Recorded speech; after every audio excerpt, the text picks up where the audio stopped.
मेरे वालिद साहब यहाँ आना चाहते थे, उनका आप उनके अल्लाह मग़फ़िरत करे, तुम उनके लिए उम्रा कर लो। घर में मुझे छोटी छोटी बातों में गुस्सा आता है तो ला हौल ज़्यादा पढ़ा करो, ला हौल वला कुव्वत इल्ला बिल्लाहिल अलीय्यिल अज़ीम। दूसरी शादी करने से पहली बीवी की बद्दुआ लगती है। बद्दुआ तब लगे जब कुरान और हदीस के खिलाफ काम करो। दूसरी शादी की इजाज़त है तो बद्दुआ क्यों लगेगी?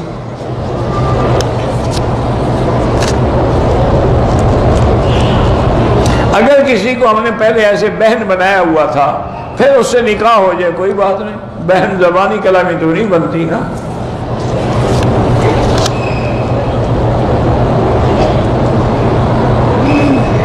हम पहले इकट्ठे रहते थे, फिर अलग हो गया, बहन बीमार रहती है। बारह अल्लाह उसको औलाद अता फरमाए और शिफा अता फरमाए। खुतबा जुमा में जोर से आमीन न कहें, खामोश रहें। इनको निसा में बीमार हैं तो अल्लाह शिफा अता फरमाए। 3 दिन के लिए एक शख्स आपका मेहमान बनना चाहता है, क्या वजह? 3 दिन के लिए क्यों मेहमान बनना चाहता है? मुझे पहले मिल के बताए तो सही ना।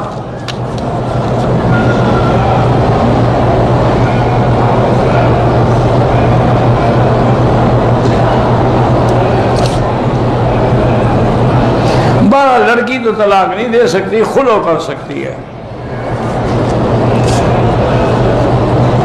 अगर रोजे की हालत में हैज आ जाए, रोजा टूट गया, वो उसके बदले में आपको कज़ा रखना होगा।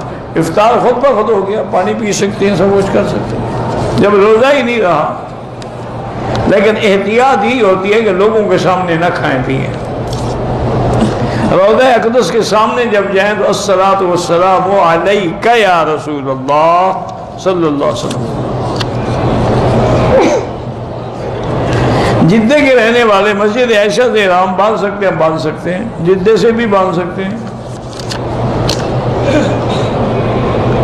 अगर हल्क हुदूद हरम से बाहर जाके सर मुंडवाएं दम पड़ जाएगा। 3 तलाक एक वक्त में इकट्ठी दी जाए वो 3 होती हैं। सामरी बच्चे का नाम रख सकते हैं, सीधा शैतान रख दो। सामरी का तकल्लुफ क्यों कर रहे हो? इब्लीस रख लो। वो तो काफिर था, तुम काफिरों के नाम रखोगे। बीवी खामद को ज़कात दे सकती है, हाँ अगर खामद गरीब है, बीवी अमीर है, दे सकती है। लेकिन एक मसला समझ रहे, खामद बीवी को ज़कात नहीं दे सकता। मसलन बीवी गरीब है, खामद अमीर है, तो उसके जिम्मे बीवी का खर्चा वाजिब है, ज़कात क्यों दे? बीवी के जिम्मे तो खामद का खर्चा नहीं है ना। तो अगर खामद गरीब है, बीवी अमीर है, ज़कात दे सकती है। इंसान के मरने के बाद रूह जिस्म में कब लौटाई जाती? मैंने अर्ज किया है ये मसले मरने के बाद आपको पता लग जाएगा। अभी से क्यों तकलीफ कर रहे हैं? हदीस में है जब दफन करते तो आज रूह फी जसदिही, रूह लौटाई जाती है, फिर सवाल जवाब होता है।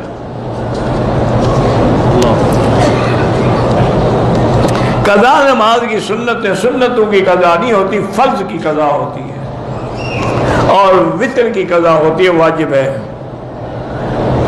अगर एक दिन की नमाजें कज़ा हो गई, दूसरे दिन सारी कज़ा कर ले, ठीक है, लेकिन तौबा करें कि सारी 5 नमाजें कज़ा कर दी।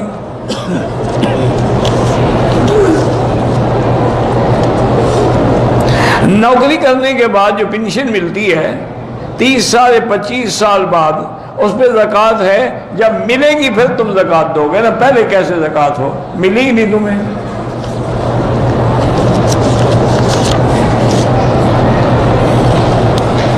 कहते हैं कि इतने अपना यूद की लकड़ी का धुआं जो है नजर बद के लिए, अल्लाह आलम, यहाँ सारे नजर बद के लिए तो नहीं जलाते, खुशबू के लिए जलाते।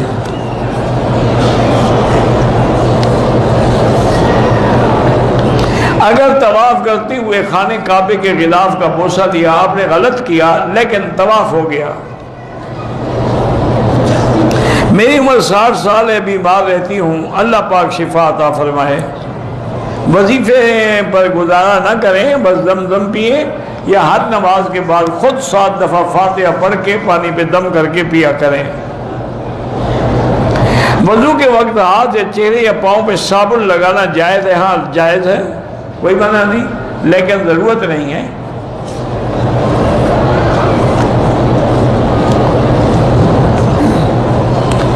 एक शख्स अपनी कमाई की खराबियां बयान करता रहता है, ऐसे शख्स की खाने की दावत कबूल करनी चाहिए? क्यों कबूल करो जब वो बताता है कि मैं हराम खाता हूँ?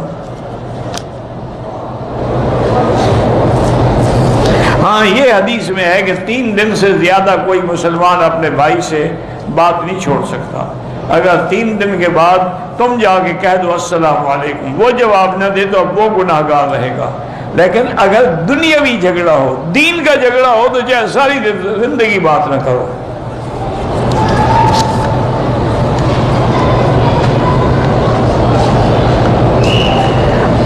सफर से आदमी घर गया, औरत हैज की हालत में थी लेकिन खून बंद हो चुका था, उसने जिमा किया, दूसरे दिन फिर खून आया, माने कि हैज में उसने जिमा किया, तौबा भी करे और कुछ सदका और खैरात भी करे।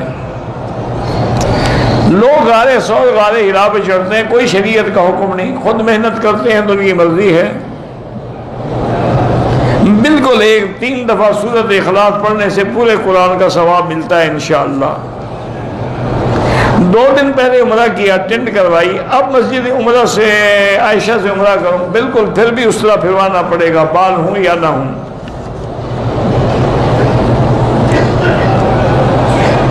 कुछ लोग कहते हैं कि जुबैदा के लिए काबा शरीफ चल के गया था इस्तकबाल करे। कौन जुबैदा? अल्लाह आलम। अच्छा, काबा गया था तो यहाँ लोग तवाफ किस चीज़ का करते रहे? काबा तो चला गया, क्यों ऐसे मसले करते हो? जैसे कहते हजूर आ गए, हजूर अबे हजूर तुम्हारे पास आ गए तो मदीने में सलाम किस पे पढ़ रहे हैं? खुदा का खौफ करो, अल्लाह की मखलूक को क्यों गुमराह कर रहे हो? काबा चल के गया, हजूर के लिए तो काबा चल के नहीं गया, हजूर ने उम्रा नहीं किया, वापस चले गए मदीना शरीफ।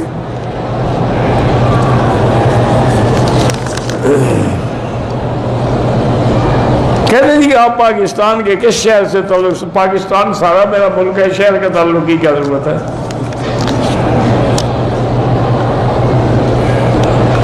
मुर्गियों को शिकार करने के, मुर्गियों का तो शिकार हमने आज तक नहीं सुना, मुर्गाबियों का तो सुना है, मुर्गियों का नहीं सुना।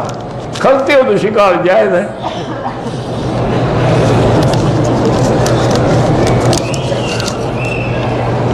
औलाद नरीन, जिनकी भी औलाद नहीं, अल्लाह उनको औलाद सालेह अता फरमाए। अल्लाह हर मुसलमान की औलाद को सालेह बनाए। हम नमाज पढ़ रहे थे, हमारे आगे एक औरत गुजर गई, कुछ नहीं होता, आपकी नमाज ठीक है।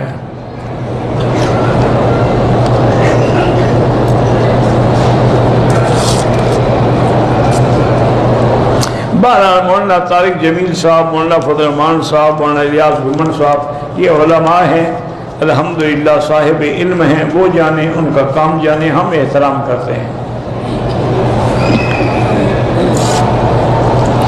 पाकिस्तान में लड़की तनसीख निकाह का दावा करती है, अगर फैसला कानून अंग्रेजी के मुताबिक है तो तनसीख नहीं होती।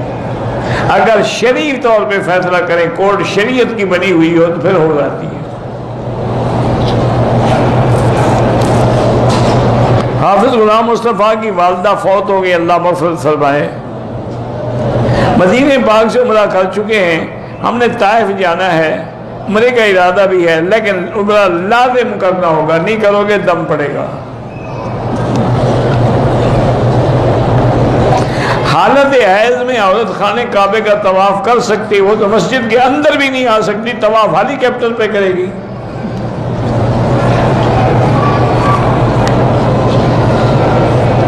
किसी की बैयत करना बिल्कुल अच्छी बात है, लेकिन शर्त यह है कि जिसकी बैयत करे वो खुद साहिब इरशाद भी हो और पक्का अकीदा भी हो और सही माने में अहले सुन्नत वल जमात हो।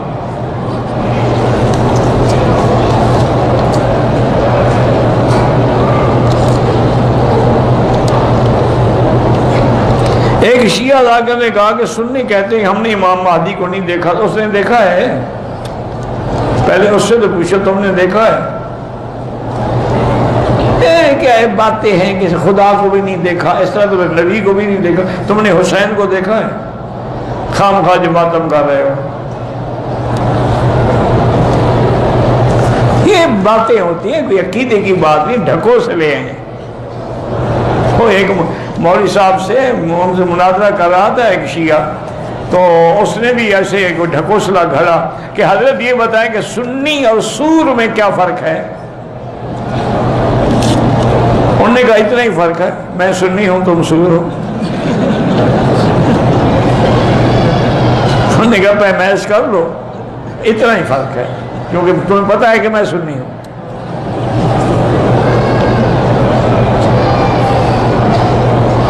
तालीमुल कुरान मदरसा है, बच्चों को पढ़ाते हैं। एक बच्चे से बदफेरी का इल्ज़ाम लगा, बात बिगड़ी, पर्चा हुआ। अब एक मौलवी के साथ मदरसे पर, एक दूसरा मस्जिद पर, वो अल्लाह हिदायत दे, हम क्या कर सकते हैं। अल्लाह आलम, इल्ज़ाम सही लगा गलत लगा खुदा जाने। बहरहाल दोनों तौबा करें और फितने को ख़त्म करें, वरना मदरसा भी बर्बाद हो जाएगा, मस्जिद भी बर्बाद हो जाएगी। सफ़ा मरवा के बाद नफिल पढ़ना कोई ज़रूरी नहीं है। पाकिस्तान से जब लोग हज उम्रे के लिए आते हैं तो लोगों को मिलने जाते हैं, वो अच्छा करते हैं भी कोई कसूर है, कोई हकूक है तो एक दूसरे से माफ़ करा रहे, फिर लोग उनके गलों में फूल डालते हैं। ये बिदअत है, आदत हो गई है। ये कब्रों पे भी डालना है और हाजी के गले में भी डालना है। जब तक फूल न डालें इनका काम ही नहीं बनता। और शादी करें तो औरत के कमरे में भी फूल डाल दें। अब पता नहीं इनमें से सही फूल इन्होंने कहाँ डाले हैं। मेरा छोटा भाई इमामत के लिए दुबई गया है, 10 दिन के बाद इम्तिहान है, अल्लाह कामयाब करे। मेरा भाई 10 साल से ऑस्ट्रेलिया में है, कुछ काम नहीं बनता। उसको कहो कि 2 रकात नमाज रोजाना पढ़े और इस्तिग़फ़ार 1000 दफ़ा अस्तग़फ़िरुल्लाह अस्तग़फ़िरुल्लाह पढ़ा करे।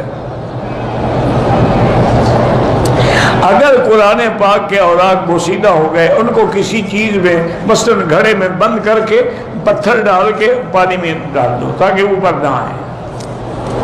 या कोई घर बन रहा होता है, दीवार के अंदर दफन कर दें।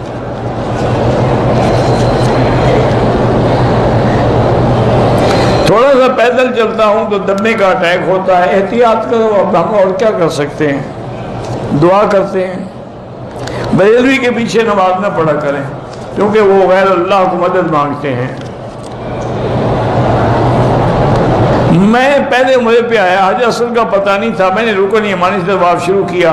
बहरहाल आपका तवाफ नहीं हुआ, दोबारा तवाफ करो।